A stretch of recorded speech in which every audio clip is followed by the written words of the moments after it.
Hello and welcome to Expats Everywhere. If you could, tell us your name, where you're from, and a little about yourself. Hi, good to be here. I'm Rachel. I'm originally from the UK and I now live in Sydney. I moved here just over a year ago and I'm a management consultant. Okay, awesome. Is Australia the only country outside of the UK that you've worked in? Yes, it's the only country. So all my work experience has been in the UK so far. With my work being a management consultant, I have previously done a bit of work in France and in Sweden with my company, but just for short projects. I haven't properly lived and worked there. Okay, and what's it like working in Australia? Working in Australia is great. It's actually quite similar to working in the UK. I suppose that's probably not very surprising. There's quite a fairly laid-back culture in Australia, which is nice. But at the same time, it's still, a working culture. It's not like everyone's clocking off at 2 to go surfing. I think there's an appreciation of family and work-life balance, which is a good thing. Awesome. Well, what kinds of jobs do you know that are available for foreign workers like yourself? Basically anything you can name. Foreign workers are very common here in all kinds of jobs. The difficulty is getting the visa, so it's hard to get a visa. But if you can get the visa, you can come here and you can do pretty much anything. What's the visa process like? Why is it so difficult? Well, it's tough because everyone wants to come here. So it's really hard. There's a number of different roads you can go down. Some are a little bit easier than others, but they all have their particular intricacies. I'm not an expert, so I don't want to give false advice here or anything, but you can do a working holiday visa, which is what a lot of British people do, which is you can get that visa anytime before your 31st birthday, I believe it is.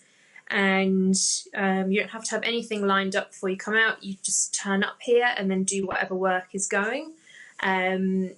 The difficulty being that you can only do jobs for a fairly short length of time before you have to change jobs. Also, there's only certain jobs that will hire you in at that level because they know they have to get rid of you again a few months later. So you tend to get bar work, admin work, which is great if you just want a job here to enjoy the country. If you have a particular career track in mind, that may be a little bit more difficult. Or you can do sort of self-sponsored visa, where if your occupation appears on a list, there's a list published by the government of occupations that they need, and if you appear on that list, you can apply directly for a visa to the government and come here without a job, but you do have to work as what you applied for. So if you for example, midwife is often on that list. If you're a midwife and you apply and you come here as a midwife, you have to work as a midwife. You can't just change your mind. And then what I've done is the employer-sponsored route. So you have to have an employer who will sponsor you to work in the country. So that's obviously, again, a little bit, can be a bit tricky to line up. Okay, so did you find your job or did your company in the UK transfer you to Australia? It was the latter. So my company in the UK transferred me out to the Australian operation. Nice. Well, Rachel, could you tell us about your blog, A Nesting Nomad? What's it about? How did you get started? How did you conceive the idea?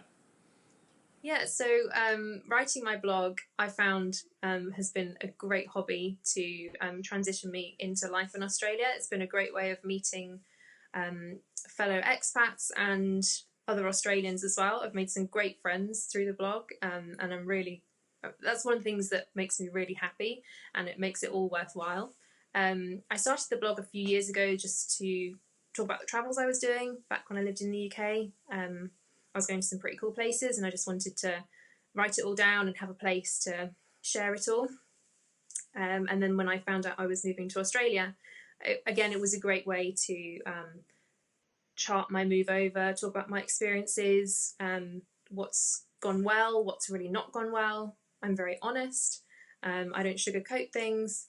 And it's been great to look back over and see how things have changed. And as I say, the biggest thing for me is just meeting people, and I've met some fantastic people through it, so I couldn't have asked for anything better.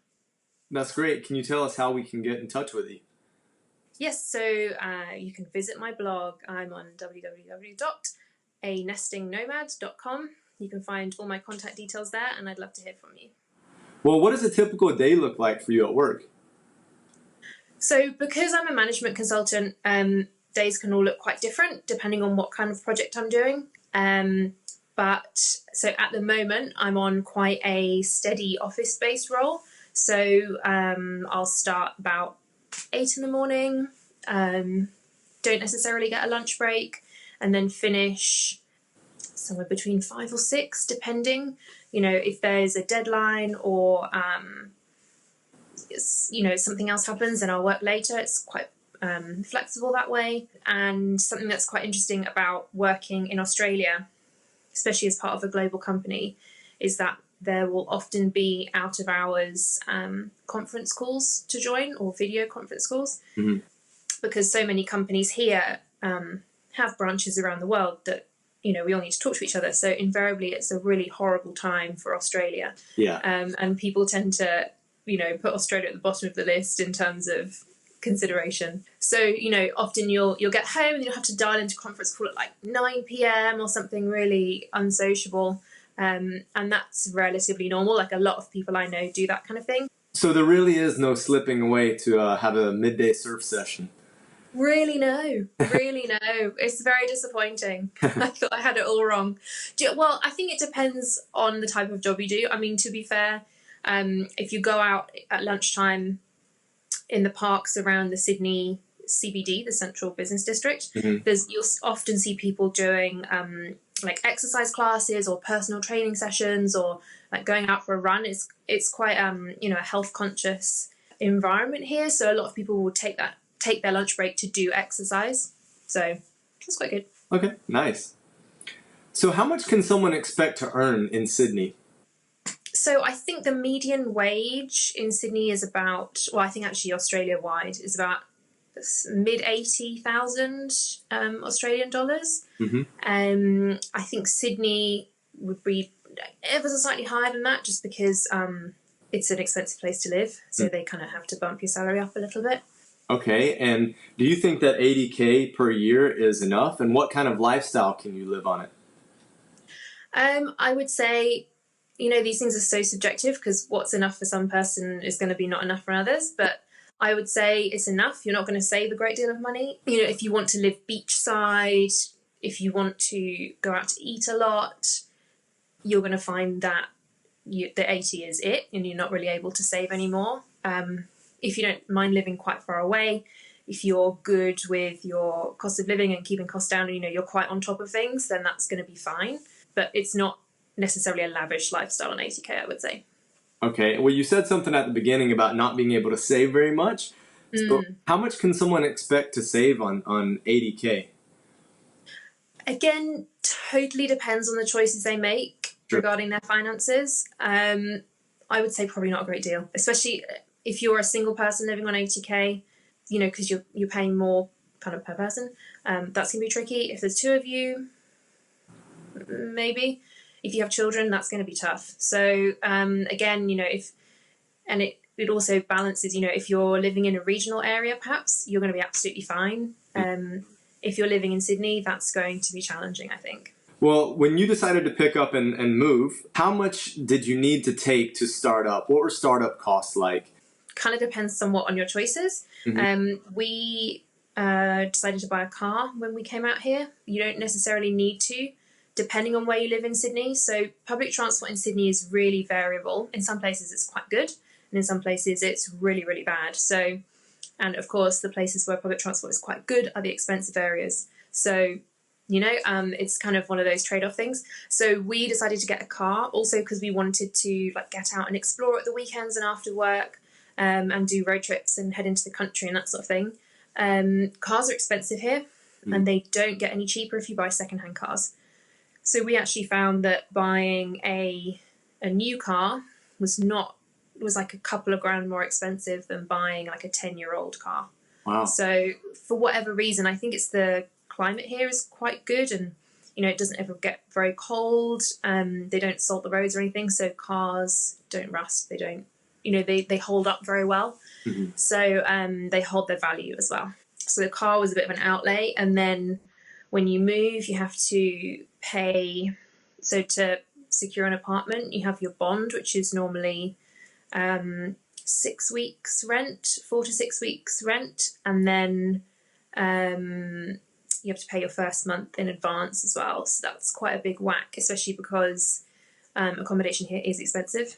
So that's a significant outlay. Other than that, not too much really. Yeah, those are the kind of the two big hurdles that you have to get over. And then other stuff kind of falls into place really. In terms of furnishings, you can either rent furnished or there's Gumtree. A lot of people get rid of stuff on Gumtree. And also because there's quite a large expat community that cycles through Sydney, you'll find a lot of buy-sell groups on Facebook where people who are moving away will say, I'm selling everything this weekend, just come and give me your best offer kind of thing.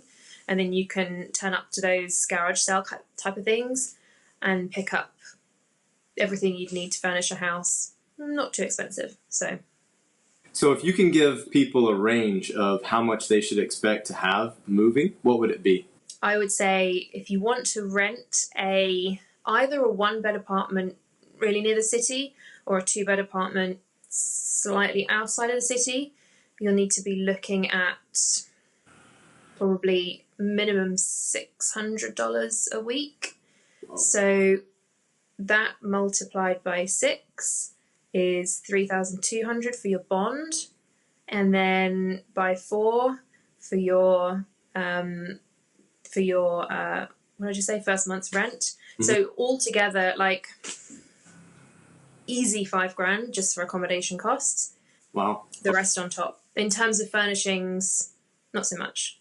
A couple of grand max. What's interesting to note here is that when you rent somewhere, the apartments, unless you're renting furnished, apartments don't come with a fridge and they don't come with a washing machine. So weirdly, they'll often come with a tumble dryer, which is strange because it's such nice weather here. So I don't know why people need a tumble dryer, but tumble dryer, but no washing machine. So you have to buy a washing machine. They're expensive, and a fridge, and they're expensive. So white goods here are expensive. Even if you buy the seconds, like the bashed ones from factories, they're still expensive. So if you can get secondhand, that's much, much better. But then you've got to transport it, and that's expensive too. So it's, yeah. Okay, well, let's take a look at some monthly budget costs. You've touched a little bit on housing costs, but what are other things like entertainment, food in, food out, these types of things, transportation? Okay, so transportation is usually fairly reasonable. I say that coming from, I'm used to London prices. So compared to London, it's quite cheap. A single trip on the train would be up to $3.50. So I think that's quite reasonable. And if you go off peak, then it's $1.75 or something. So it is really reasonable if you ask me. Petrol is quite cheap. It fluctuates from $1.15 a litre to $1.30, which is roughly half of what we're used to paying in the UK. So that's pretty reasonable. So running costs of a car are quite low. Entertainment, a cinema ticket we've got 2 cinemas near us. One is the nice cinema, which is about $24 a ticket. Oh. The other is a not very nice cinema, and that's about $12.50. So depends what's showing where, and if you can put up with the not so nice seats, which we tend to. And again, if you want to buy popcorn, then that's $20 as well. So if you are going to a mid-range restaurant, a main course will be $25 to $30 for a main course. And then a soft drink to go with it would be $8 to $10. So it just kind of, and then if you want a glass of wine or something, that's maybe $15. Australians take their wine very seriously, so it's always really good wine. And then you pay for that. But actually saying that, I think for the quality of wine for what you pay is good. You're not going to get bad wine here. Good. So that's good to know for some people. There's a really good food court culture. They've kind of imported that from kind of Southeast Asian countries as well. So food courts are quite big here, and they've got really good restaurants in them. So you can have, there's like, it's not weird to go and have dinner in the food court. It's like quite normal. And you can do that for quite low cost as well. So for me, I find that quite good value. That is usually my place of choice if I want to eat out, because it's just a bit better value. Okay. Switching gears a little bit. Yeah. What should someone pack if they're moving to Sydney specifically? What's the weather like? So the weather is, it's lovely, really. You know, that's why everyone loves Sydney. It's a great climate. So we had a couple of days in a row where it was like the high 30s, that's centigrade. We even got up to low 40s, but that's unusual. It usually hovers around the low 30s to 30 in the summer. And then we're in autumn now, and it's a lovely sunny day, and it's going to get to like mid-20s. In the winter, maybe you'll have like an 8-degree morning or something, but usually it gets up to the mid-teens in the days. And it's always lovely and sunny, like blue skies. So around February, March, you'll get a bit of humidity, but nothing too stressful. It's just a good climate year round. It's always warm, generally pleasant. The main thing to watch out for is the sunburn, because the sun is so incredibly strong here. So that's the main thing, is to not underestimate the amount of sun protection you'll need. And in terms of packing, just generally, so if you're moving here, I wrote a post about this on my blog fairly recently, but it was about the things that I packed and the things I didn't pack. So in terms of shipping, so I had a small relocation budget from work. So we had to decide what things we were going to send out with a shipping company. And in doing that research, uncovered some quite interesting things, like beds are a different size here. So in the UK, we have like single bed, queen bed, king bed. Here, they have the same names, but they're different sizes. So there's no point you bringing your bed sheets out because they're not going to fit. Right. And there's no point bringing your bed out because you won't be able to buy bed sheets for it. So just some things like that where it's, yes. If you didn't know that, you wouldn't know. Yep. Stuff like customs are very strict here, so you can't bring out anything that might have soil on it, anything that might have any sort of living creature in it, any sort of untreated seeds, or anything that might be a danger to the ecosystem here, because it's very fragile and very unique. Again, you've got to be so careful with what you bring in terms of that sort of thing. So it's definitely worth doing your research. Is there something that you would recommend people from the UK to bring to Australia that you can't find there in Sydney? Generally, I would say no. I think you can find most things here, possibly for a price. But it kind of depends on the person and if they have a particular thing that they just, really love. I have a sister who lives here, and one thing she always asks for is dairy milk.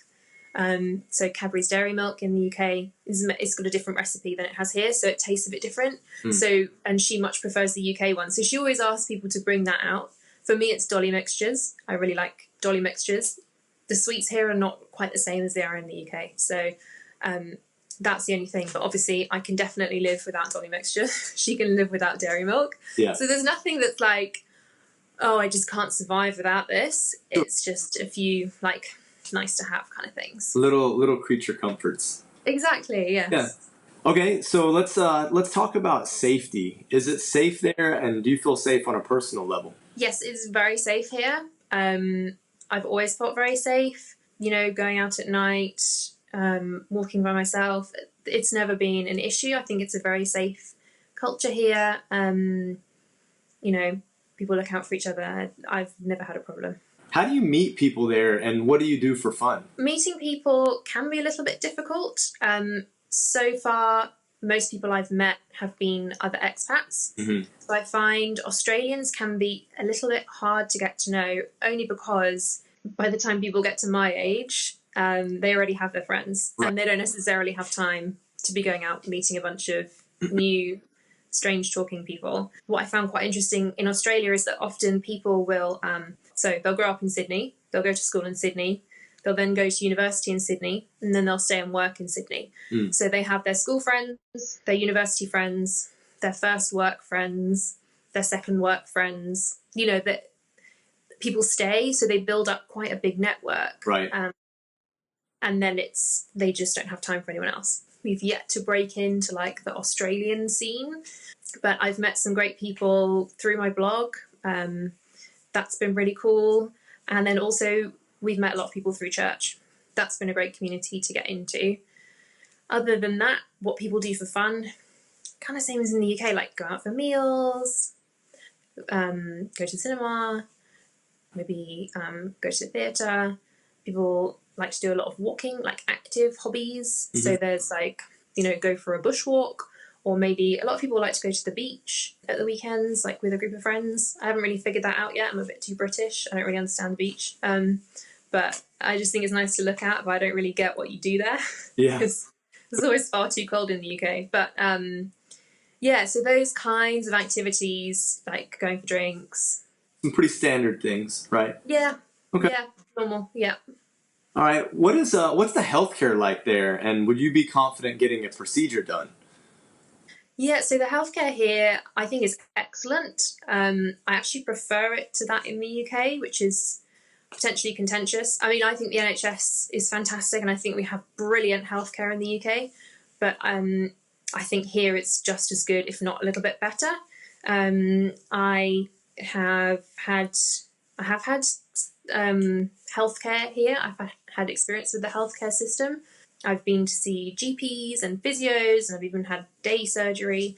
I would be and have been very comfortable to have procedures here. The quality of care that I received has been absolutely second to none, just incredible.